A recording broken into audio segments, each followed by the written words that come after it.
The disciples returned to their homes, but Mary stood weeping outside the tomb. And as she wept, she looked back into the tomb.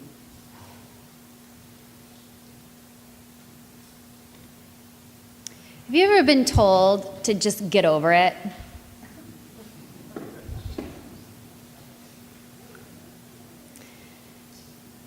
Whether we've been told this in grief or when we've been belittled or shamed or when work is going poorly or when a family member has been cruel, there's always that one person who wants us to just get over it.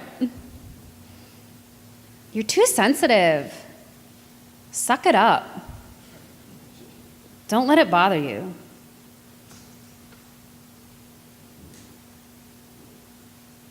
Mary let it bother her, we hear this morning.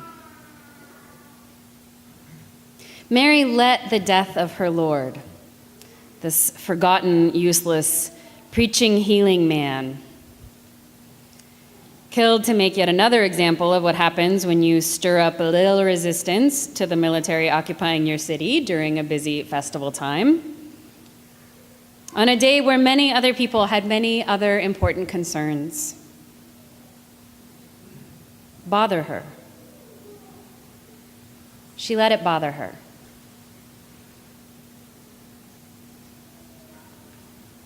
And what did she receive in return?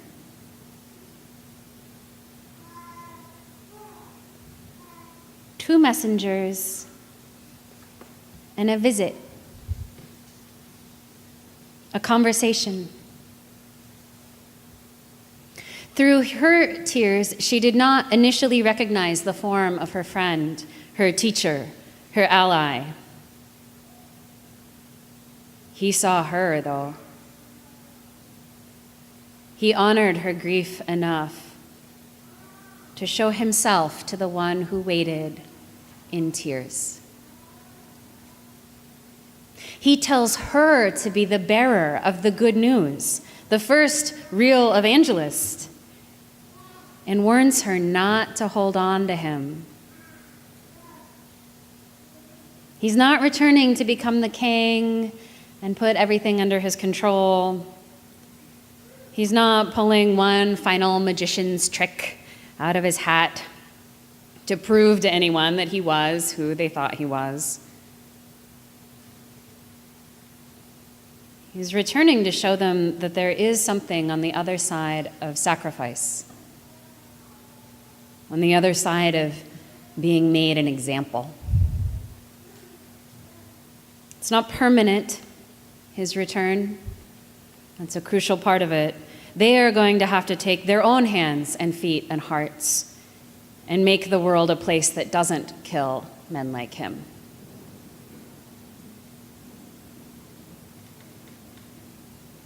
But all of that is predicated on the Magdalene's honesty. Apparently, the resurrection comes when we stay put with reality, honest enough to see it for what it is and for who we are. There is something on the other side of it when we don't look away.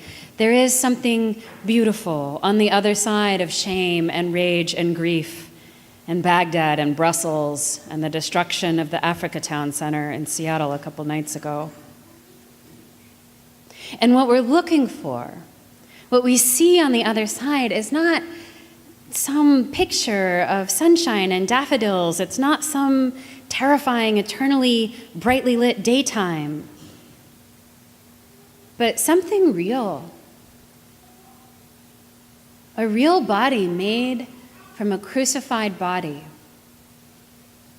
with the wounds still intact, but standing, living, breathing, not dead.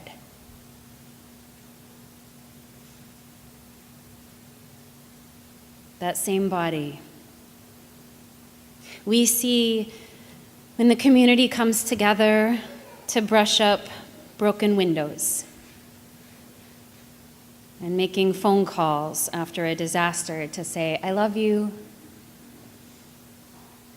We see people tending their families and their friends and their neighbors and their churches.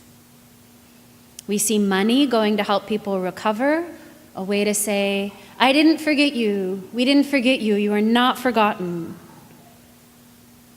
We share stories on Facebook and we post pictures of solidarity. We vent and we sing and we bring our pain to these pews. We plant carrot seeds and we prune the pear trees, trusting in the goodness of soil and water to show us a miracle that we can shape but never control. We let ourselves have our good cry, and then we look our own tear-stained faces in the mirror and say, Lord, with your help, I continue. We don't get over it. We go through it.